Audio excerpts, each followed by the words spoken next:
നല്ല ഒന്നാം തരം തന്തയില്ലായ്മ തരാണ് ഈ കാണിച്ചു വെക്കുന്നത്.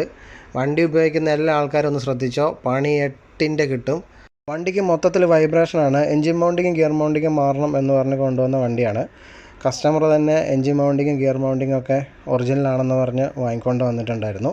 ശരിയാണ്, നമ്മളെ പാക്കറ്റും കാര്യങ്ങളൊക്കെ നോക്കുമ്പോൾ പക്ക ഒറിജിനലാണ്. ജെന്യുവൻ സ്പെയർ പാർട്സും കാര്യങ്ങളും സ്റ്റിക്കറും കാര്യങ്ങളൊക്കെ ഉണ്ട്, പാർട്ട് നമ്പറുണ്ട്, എല്ലാ കാര്യങ്ങളും ഒക്കെയാണ്. പാക്കറ്റ് അഴിച്ച് സാധനം പുറത്തെടുക്കുമ്പോൾ തന്നെ എന്തോ ഒരു വശപ്പശക്ക് ആദ്യം ഫീൽ ചെയ്തിരുന്നു. പുതിയ സ്പെയർ പാർട്സ് അല്ലേ, ചിലപ്പം മോഡിഫൈഡ് ആയിരിക്കും എന്നൊക്കെ വിചാരിച്ച് ഫിറ്റ് ചെയ്തേക്കാമെന്ന് വിചാരിച്ച് ഫിറ്റ് ചെയ്തു. പഴയ മൗണ്ടിങ് അഴിക്കുമ്പം ഇല്ലാത്തൊരു പ്രശ്നം പുതിയ മൗണ്ടിങ് ഫിറ്റ് ചെയ്യുമ്പം കണ്ടു, ചെറിയൊരു ഗ്യാപ്പ് വ്യത്യാസം. പഴയതും അങ്ങനെ തന്നെയാണോ എന്നറിയാൻ വേണ്ടി ജസ്റ്റ് ഒന്ന് വെച്ച് നോക്കി, പക്ഷേ പഴയതിന് ആ പ്രശ്നമില്ല. ഒന്നുകൂടെ ഒന്ന് ചെക്ക് ചെയ്തേക്കാമെന്ന് വിചാരിച്ച് ചെക്ക് ചെയ്യുമ്പോഴാണ് മക്കളെ കാര്യം മനസ്സിലായത്. ഒറിജിനലിനെ വെല്ലുന്ന ചാത്തനാണ് പാക്കറ്റിൽ വന്നിരിക്കുന്നത്. ചെറിയ 1-2 കാര്യങ്ങൾ ഒഴിച്ചു കഴിഞ്ഞാൽ ബാക്കിയെല്ലാം അതേപോലെ തന്നെയാണ്. ഡിസൈന് കാര്യങ്ങൾ, അതേപോലെ എംബ്ലം, ബാഡ്ജിങ് കാര്യങ്ങൾ എല്ലാം ഒരേപോലെയാണ്. പഴയ മൗണ്ടിങ്ങിൽ ഈ കാണുന്ന ഭാഗത്ത് അതിനകത്ത് നമ്പറുകൾ പ്രിൻ്റ് ചെയ്തിട്ടുണ്ട്, എന്നാൽ പുതിയ മൗണ്ടിങ്ങിൽ ആ നമ്പറുകളില്ല.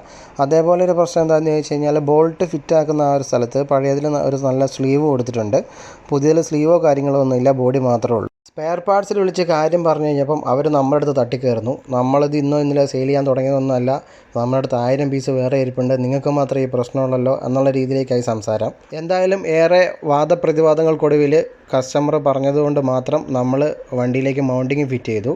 പക്ഷേ വൈബ്രേഷനും കാര്യങ്ങളും പോയില്ല, വീണ്ടും രണ്ടാമതും അഴിക്കേണ്ടി വന്നു. ഞങ്ങൾ പറഞ്ഞത് ശരിയാണെന്ന് ഞങ്ങൾക്ക് പ്രൂവ് ചെയ്യേണ്ടതുള്ളതുകൊണ്ട് ഞങ്ങൾ തന്നെ സർവീസ് സെൻറ്ററിൽ പോയിട്ട് ഒറിജിനൽ മൗണ്ടിങ് ക്യാഷ് കൊടുത്ത് വാങ്ങിക്കൊണ്ട് വന്നു. ഇപ്പം നിങ്ങൾക്ക് കാണാം ഈ വീഡിയോയിൽ എന്തുമാത്രം ക്വാളിറ്റി വ്യത്യാസം ഉണ്ടെന്ന്. ഒറിജിനൽ മൗണ്ടിങ് ആണ് ഇത്. ഇപ്പം നിങ്ങൾ ഈ കാണുന്ന വീഡിയോയിലുള്ളത് ഇത് ഡ്യൂപ്ലിക്കേറ്റ് സാധനവും ഈ ഒരു നീല സ്റ്റിക്കർ വരുന്നുള്ള സാധനമാണ് ഒറിജിനൽ.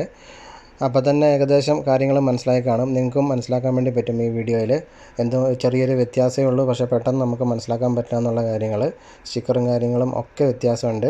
ചെറിയ മൈന്യൂട്ടായിട്ടുള്ള കാര്യങ്ങൾ മാത്രമേ ഉള്ളൂ, കണ്ടുപിടിക്കാൻ കുറച്ച് ബുദ്ധിമുട്ടാണ്. ഇത് ഒറിജിനലാണെന്ന് ആൾക്കാരെ പറഞ്ഞ് പറ്റിച്ച് ബിസിനസ് നടന്ന സ്പെയർ പാർട്സുകാരോടാണ് എനിക്ക് പറയാനുള്ളത്. ഇത് ബഹ്റിനാണ്, ഇവിടുത്തെ നിയമങ്ങൾ നിങ്ങൾക്കും അറിയാം.